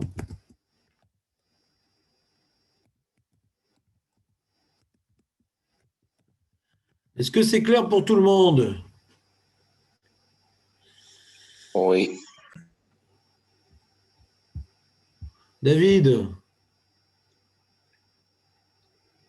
Je suis toujours surpris que des formulations, pour essayer de trouver une Non, je t'ai pas explication, on va demandé, chercher. je t'ai pas demandé de noter Chazal. Je t'ai pas demandé de noter. Est-ce que Chazal Ah, sont mais pertinents ou pas? pourquoi dire directement Attendez, pourquoi pas je t'ai dire demandé ce directement que la t'as veille? compris. La veille. Ah, Oui, non, j'ai compris qu'on a été chercher pour essayer David, d'expliquer. David, Oui, est-ce que tu as compris oui. ce que Chazal veut J'ai dire? j'ai du mal avec mon petit cerveau à comprendre le cheminement. Non, il y a une différence entre comprendre, ouais, et après, est-ce que tu aurais deviné tout seul? C'est deux choses différentes. Non, Je te jamais de la demande de vie. suivre le développement. Est-ce que tu as suivi le développement de Chazal? Oui, oui, j'ai suivi.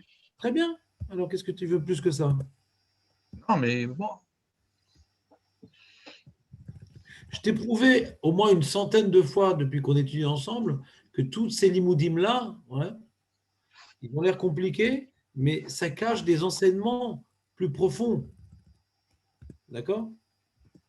Déjà, je répète encore une fois, mais note-le et grave-le sur ta chair, si tu as le droit, bien sûr, ouais, que toutes les drachot Chazal, c'est déjà des choses que la Torah, elle vient cacher les enseignements et elle vient les dévoiler Beremez, parce que la Torah, le Ham Israël, un chrétien qui lit la Torah, il est très très embêté. Il a beaucoup de difficultés d'arriver à la conclusion de la halakha. Parce qu'il y a beaucoup de rémazim, beaucoup de choses qu'on peut pas déduire tout seul si on n'a pas reçu les outils, les décodeurs. Mais maintenant, mais c'est pas arbitraire. La Torah ne vient pas décoder de manière débile. Les décodages, les codes que la Torah fait, c'est pour nous apprendre des notions fines. Ouais. Mais on ne peut pas découvrir tout seul sans avoir été un Tana qui a appris à décoder les versets. Mais après qu'on a décodé le verset, qu'on arrive à la conclusion, on peut se poser la question, pourquoi la Torah ici, elle a voulu coder le message, elle a voulu me dire Rishon, alors que Rishon en général, ça veut dire le premier jour et pas le jour d'avant. Ouais. Parce qu'en vérité, tout l'enjeu du Bitul Chametz, c'est par rapport à Pessah, c'est pas par rapport à avant à Pessah. C'est-à-dire, ça veut dire que dès qu'on arrive au premier jour de Pessah, il faut déjà qu'il n'y ait plus de Chametz. C'est ça que ça veut dire. Il faut déjà qu'il n'y ait plus de Chametz le premier jour de Pessah. L'action à réaliser, elle est avant, parce qu'on n'est pas des anges à pouvoir réaliser bidiouk à l'entrée de Pessah. C'est pas possible. Il faut que dès le premier jour, il n'y ait plus de Chametz. Alors, comment on fait pour que dès le premier jour, il n'y ait plus de Chametz? Eh bien, c'est la veille. Mais l'esprit de la loi, hein, c'est que ce n'est pas tellement important, en vérité. Si on était des anges, Hachem, il aurait imposé qu'il n'y ait plus de Chametz à l'entrée du groupe de Pessah et pas avant. Parce qu'on s'en fout d'avant. Et on aurait pu faire le Korban Pessah le jour de Pessah et pas avant. Mais comme l'homme, il a besoin de temps pour faire des préparatifs, donc le Korban Pessah, il le fait avant Pessah, le Bitou, il le fait avant Pessah. Mais dans l'esprit de la loi, le 14 Nissan, il ne correspond pas à grand-chose. Tout est le 15, la célébration de la liberté. C'est le 15, mais comme on est des hommes, qu'on a besoin de préparatifs, alors c'est le 14. Mais ce n'est pas une date, le 14 Nissan, ce n'est pas une date. C'est pour ça qu'on le présente, ce bitoul, comme étant Béom Arishon. Parce qu'il n'y a que le Béom Arishon qui vous intéresse, il n'y a que Pessah qui vous intéresse. Si tu as compris la réponse, David, c'est bien, sinon, ce n'est pas grave. Mais même si tu n'as pas compris la réponse, sache qu'il y a un approfondissement dans les rémazim de Chazal. Il faut pas dire pourquoi il parle comme ça aurait été plus simple. Oui, pour des abrutis, ça aurait été beaucoup plus simple de faire tout simplement et on n'aurait rien appris de leur drachot. Mais Chachamim, ils ont des drachot à partir desquels on peut déduire et approfondir la volonté profonde de la loi. Le but, ce n'est pas la conclusion. Est-ce que c'est le 14 ou le 15? Ça, ils peuvent l'écrire beaucoup plus simplement. C'est qu'ils veulent écrire que c'est le 14 tout en te montrant que l'essentiel, c'est le 15. C'est un 14 en vue du 15. Donc, dans la Torah, il y a marqué Béom Rishon. C'est un 14 en vue du 15. Le 14 en lui-même, ce n'est pas une date juive. 14 Nissan, il ne s'est rien passé.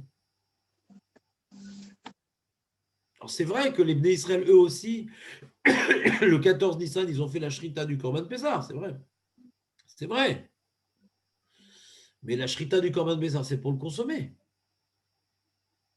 N'oublions pas que le Korban Pessah est un Korban que nous consommons entièrement, à l'exception des os et de la moelle. Donc, c'est un Korban que nous consommons. Il est en but de consommation, le Korban Pessah. Donc, la Shrita, c'est une chose, mais si maintenant on est shochet sans avoir l'intention de consommer, on a un grand problème.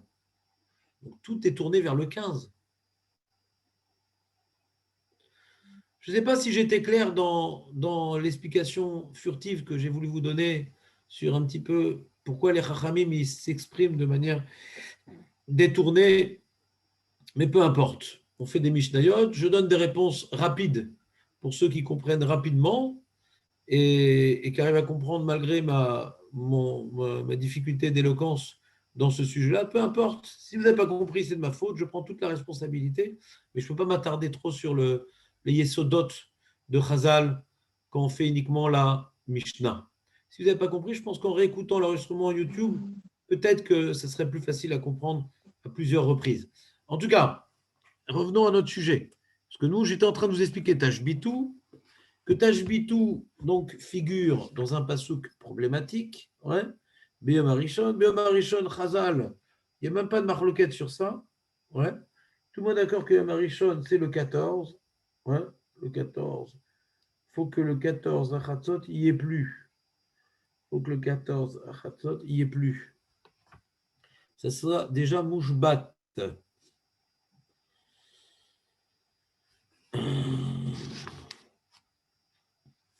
Donc on a dit, Rashi, le Ramban, il explique que Tashbitu, c'est une annulation dans la tête, de considérer le Hametz comme n'étant plus de la nourriture, c'est comme de la terre.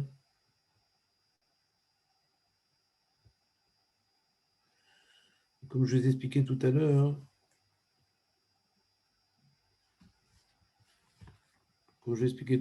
c'est-à-dire un des enjeux de ces mitzvot-là, antérieurs à l'interdit du Hametz, c'est quelque part faire un effort de s'éloigner soi-même. Il y a la Torah qui nous interdit, il y a beaucoup de choses que la Torah nous interdit, mais là, comme c'est grave, la Torah nous demande de nous investir dans cet interdit en exprimant notre détachement de l'objet.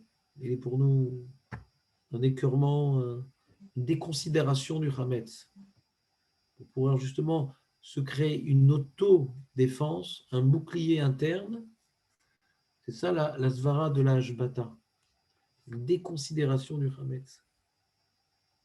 C'est pour nous un enseignement assez intéressant en vérité, dans tout le judaïsme. Très intéressant.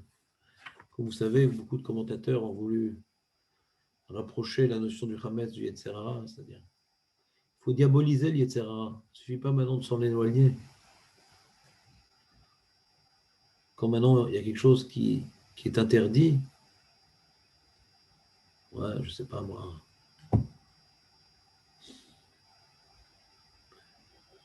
toute relation trop en proximité avec les femmes, ou bien de lire certaines lectures, de voir certaines émissions, des films, des trucs. Quand on dit bon, ça va, ça fait partie de la vie, quand on ne vient pas diaboliser la chose, alors le Yetzer Hara est une emprise sur nous. Pour pouvoir neutraliser la séduction du Yetzer Hara, hein, on a un devoir quelque part de faire un bitoul. Un bitoul. Ou kiafa, ou l'oshavek kloum. Comme je vous donnais l'expression des fois quand on se promenait Natania, il ne faut pas voir des femmes, il faut voir des femelles, des animaux. Des animaux. Alors, il y a des chiens, ils sont intéressés par les chiennes, ils reniflent, ils trucs, ils tournent autour. Ouais. Faut arriver à déconsidérer, à mépriser, à se moquer du Yetzer Hara. Ce bitoul, ouais, de voir que c'est. Des fois, je me dis, tu vois, il y avait Rabbi Akiva quand il a failli être séduit par la femme de Tournus Rufus. Il a rigolé, il a pleuré, truc.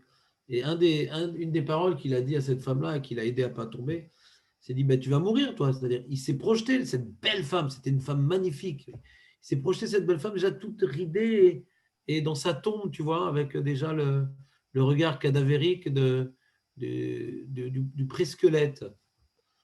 Toute belle femme, ouais, qui peut être sur les devants de la scène aujourd'hui, sera un jour une vieille peau fripée, ouais, remplie de vermine dans sa tombe, quoi. C'est-à-dire, même tu la regardes dans 40 ans, c'est-à-dire, elle va se tirer la peau de tous les côtés, mais manque de peau, quoi. C'est-à-dire, et on ne peut pas faire face à l'usure du temps. Et donc, comme maintenant on est face à Yetzer Hara, on se représente, ouais, le caractère éphémère de la beauté, le caractère primaire de notre attirance vers, comme un chien avec une chienne. Comme, je suis marié, c'est manianoti. Moins on vient diaboliser la chose, et plus on reste sous l'emprise de la chose. Donc, il y a besoin d'un bitoul, ou qu'afar arrête, pour ne pas être sous l'influence du Hametz. Vous comprenez l'idée que je médite avec vous maintenant? Donc ça, c'est l'opinion de Rashi et du Ramban, que c'est quelque chose qui se passe dans la tête. Mais d'après Tosfot, il dit non. Tashbitu, c'est mamash, prendre le Hametz et le brûler.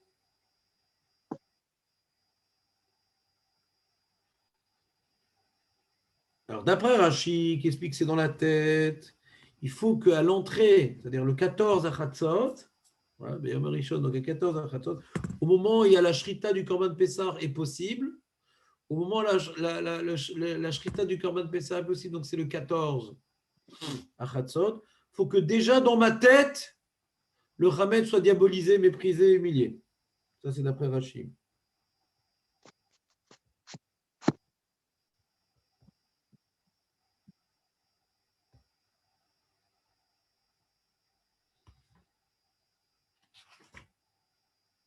D'après Tosfot, c'est un grand ridouche, c'est-à-dire, puisqu'on dit que Tashbitu Beyom Arishon, c'est pas avant. C'est à ce moment-là, ouais. Et Beyom Rishon, c'est quoi? C'est à Chatzot, du 14. Alors, c'est Méranienne. C'est d'après Tosfot. À quel moment il faut réaliser cet acte-là? D'après Tosfot, c'est un acte à réaliser. Ce n'est pas une prise de conscience. Vous comprenez? Pour Rachid, c'est une prise de conscience. Il faut que donc, à Chatzot du 14, on ait déjà la prise de conscience que le Hamed, c'est du nul. Donc, ce n'est pas grave, je peux le faire avant. Hein. C'est qu'à ce moment-là, déjà dans ma tête, le Hamed soit mouchbat. Il faut que le Hamed soit mouchbat dans ma tête, d'après Rachid. Mais d'après Tosfot, que c'est l'action de détruire le Hamed.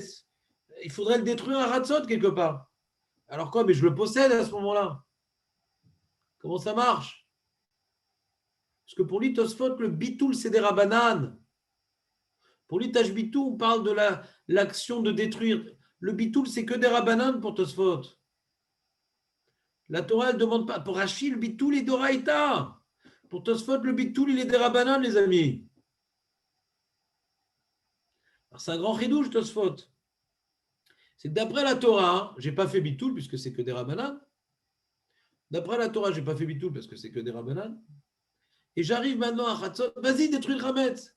Attends, mais je le possède, ça c'est un problème maintenant. Au moment où j'ai l'interdiction de le posséder, je dois le détruire. Alors comment ça se passe alors? C'est en même temps, c'est embêtant quand même. Vous comprenez mon problème ou pas? Ou pas trop? Jonathan, t'es dedans là ou pas? Ouais, ça va. Ça C'est va. de suivre.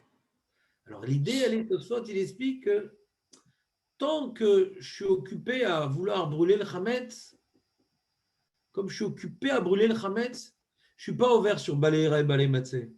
Balera et Balé Matzé, c'est laisser mon Hametz tranquille.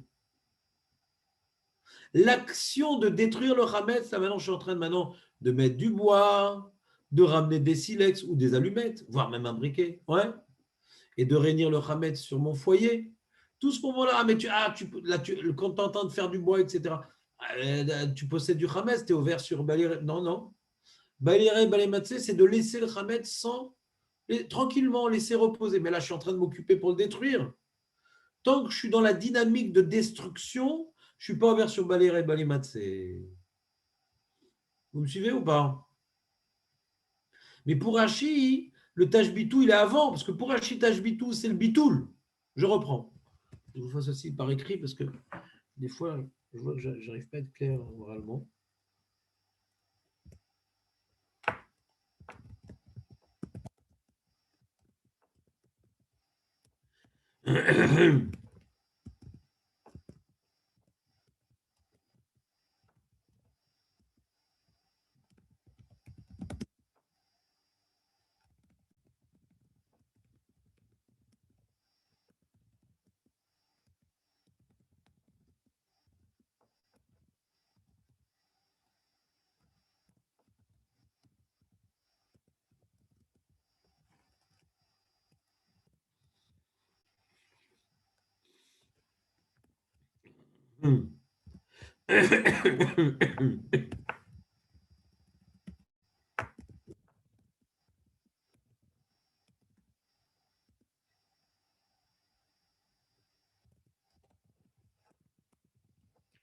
D'après Rashi, la mitzvah de Bitoul nous permet d'accomplir le devoir de la Torah de tâche Bitou. Après Rachid, il n'y a pas d'action physique, à part le dire. Ouais, t'es un biur des Rabbanan, moi. Le biur Hametz, le biur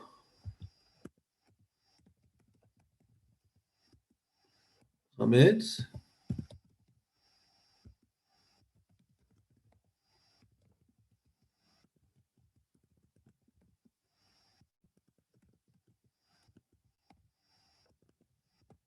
c'est bon, Nathan? Non?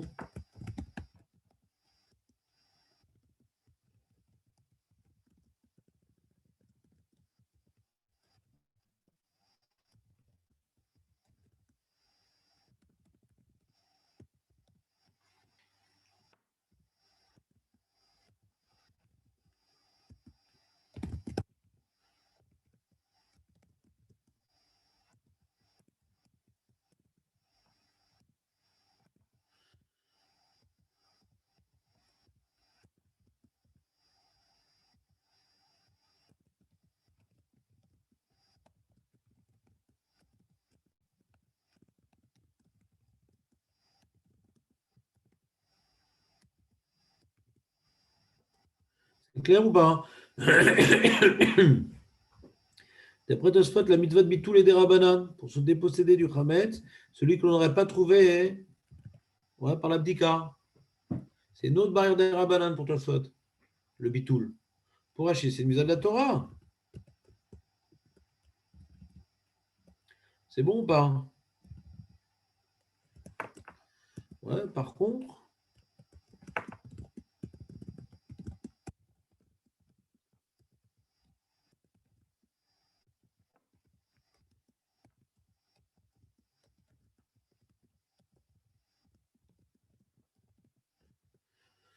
c'est bon ou pas? Il y a une question dans les poskim. Quelqu'un qui a fait une belle préparation de Pessah, normalement, arrivé à Rêve Pessah, il n'a plus de Hametz, le pauvre. Et sa femme, elle a tout jeté. Il ne reste plus de Hametz. J'ai dit, comment je vais faire? Moi, je veux faire le bio Hametz, moi. Est-ce que d'après Rashi, bon, c'est une mise à des rabanan, quoi. Si très juste Hametz, bah, détruis-le, quoi. C'est pas obligé de détruire, quoi. C'est technique, quoi, pour Rashi. Pour Tosfot, c'est la mitzvah de Tashbitou. Est-ce que d'après Tosfot, qu'il y a une mitzvah de détruire du Hametz, est-ce que c'est une mitzvah comme mettre les tefilines? Bah, tu mets les tefilines tous les jours, hein, on s'en fout. Le Hametz, tu dois le détruire. Est-ce que tu dois aller à la Macolette acheter du Hametz pour le détruire? Parce que je n'ai pas fait ma mitzvah de Tashbitou. Est-ce qu'il y a un enjeu de s'investir et de voir des Hametz qui brûlent comme ça? Qui brûlent. Bon, on va voir que c'est Marloquet Tanaïm. Est-ce que de jeter au WC, c'est suffisant? Est-ce que mettre de l'eau de javel dessus? Ouais. Rabbi Yehuda dit il faut que ça brûle, mais c'est Marloquet Tanaïm. Est-ce qu'il y a une mitzvah de détruire du Hametz? Et j'en ai pas, je vais en racheter pour en détruire. Ou non? C'est pas comme les tefilines, c'est comme les tzitzit. Quand tu as un vêtement à quatre coins, mets des fils. Mais si tu n'as pas un vêtement à quatre coins, bah voilà, bah, pourquoi tu veux? Pas de mitzvah. Si tu veux manger de la viande, fais la shrita. Si tu as une terrasse, mets une barrière. Mais tu n'es pas obligé d'acheter une terrasse pour mettre une barrière. Tu n'es pas obligé de faire la shrita d'une vache pour en manger. Ah, mais il faut que j'accomplisse la mitzvah de la shrita. Bah, dis que tu as faim. Si maintenant tu veux manger de la viande, tu vas faire la shrita. Ouais. Quand tu as du chametz, tu dois le détruire. Mais pourquoi tu veux que j'achète du chametz? Vous comprenez le problème ou pas? Est-ce que le tashbitou, d'après Tosfot, qui est une mitzvah de détruire du chametz, c'est ça, tashbitou? Ouais. Est-ce que c'est une mitzvah comme les tefilin ou une mitzvah comme le talit? Est-ce que c'est une mitzvah que, quoi qu'il advienne, il faut que tu détruises, ça va opérer sur toi des choses positives, de voir de faire l'action de détruire du chametz, et donc même si tu n'en as plus, va en acheter pour le détruire. Ou bien non, si tu as du chametz, détruis-le. Le but, c'est que tu n'en aies pas que tu fasses l'action d'exprimer ta hargne du Hametz contre le Hametz. Vous me suivez ou pas? Netanel? Oui, j'ai très bien suivi. J'attends la réponse. Bah, c'est une discussion dans les poskim. La plupart des poskim ils disent que non. Même d'après Tosfot, c'est un enjeu qu'on n'en ait plus, quoi. Mais tu n'es pas obligé d'en acheter pour. Mais certains sont marmires quand même. Du coup, certains diraient qu'on achète du Hametz pour le détruire. Voilà. Ok. Qu'est-ce qui te choque? Ben, non, je comprenais plus Rachi. De bot en A, ben, détruis-le. Attends une seconde. La dette, tu as sauté 2 étapes, le pauvre. J'espère que tu habites au rez-de-chaussée parce que tu as sauté 2 étapes. Ouais. Première étape, c'est qu'on est en train de parler de Tosfot. On n'en parlait pas de Rachi. On avait assez fait D'accord. dans Tosfot. Et deuxièmement, je n'ai pas compris pourquoi tu donnes ton opinion. Non, c'est pas mon opinion. Préfères ou tu C'est-à-dire préfères que. pas. On n'est pas en train de préférer, on est en train d'expliquer maintenant différentes façons que des très très grands chachamim, ouais, ils ont eu. On n'est pas là. Les élections, c'est dans 2 semaines, Netanel. Ok. Et nous, on doit faire quoi alors finalement par rapport à ces deux opinions? Pour qui il faut voter, tu dis? Ouais. Je dirais dans 2 semaines. Mais comment, à la lacha, on Ouais. verra. Le Orletzion, il parle de ça, l'Orletzion. On en reparlera Ok. si tu veux. Là, je suis en train d'essayer de donner un petit peu les définitions de base D'accord. pour sensibiliser au sujet. Hachem, on parlera de la lacha si tu veux, même demain. On va parler de la lacha si tu veux. Ouais, c'est ça parce que c'est stressant Comment? cette année là avec Shabbat. C'est pas trop comment on va faire On encore. a déjà dit, non? Tu nous l'as déjà dit. On n'a pas dit que 2 jours avant, on allait le traiter? C'est vrai. Mais ma femme elle me demande beaucoup maintenant, alors bon, je verrai 2 jours avant. Ben non, ben, sinon tu peux m'appeler à la limite et Ouais, je vais vous appeler. je te mettrai en attente. Alors, on continue. Qu'est-ce que j'étais en train d'expliquer? Oui, la maroquette de Tashbitou. Voilà. Tashbitou, une seconde. Maroquette Rishonim.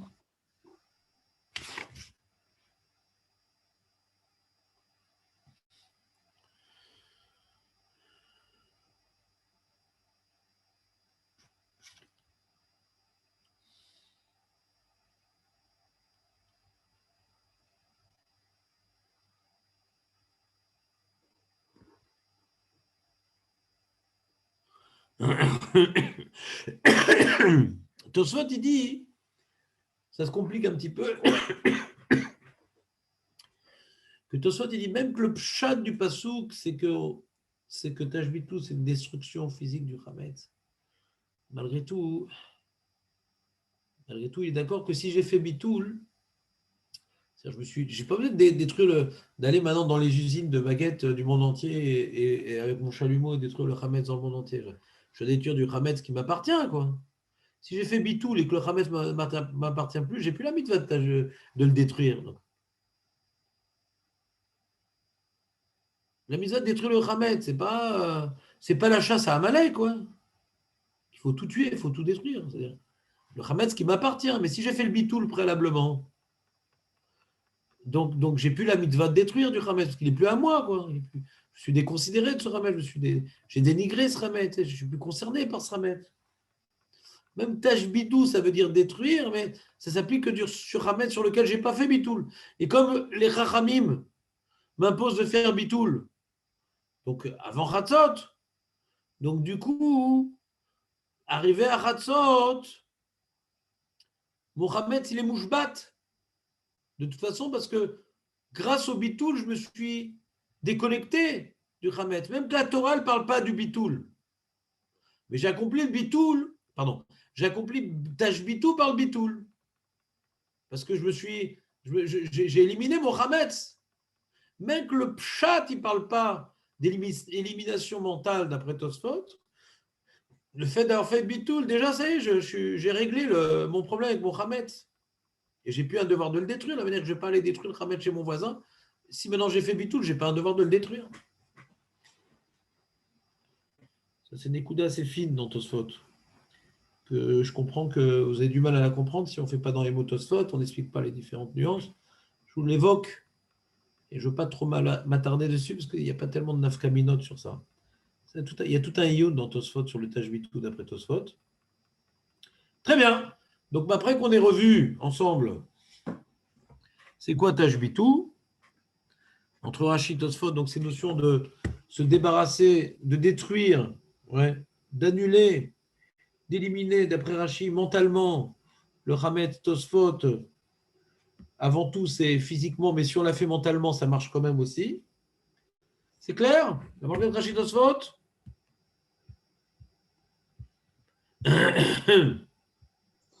Pour moi, oui. C'est gentil. Mais comment on va faire cette année, Netanel? Là, vraiment, c'est une question. Bah, saute cette année, faisons 2 Pessah l'année prochaine, comme ça t'es tranquille. Non, mais ça va commencer avant Shabbat, on dirait. Pour tous les ustensiles et tout ça. Je sais pas. Non, c'est pas possible. Quoi, ça tombe quelle date cette année, Nathan? Je sens que tu veux me dire, je sens que c'est au bout de la langue, tu veux nous dire c'est quoi la date? C'est samedi soir, c'est le premier soir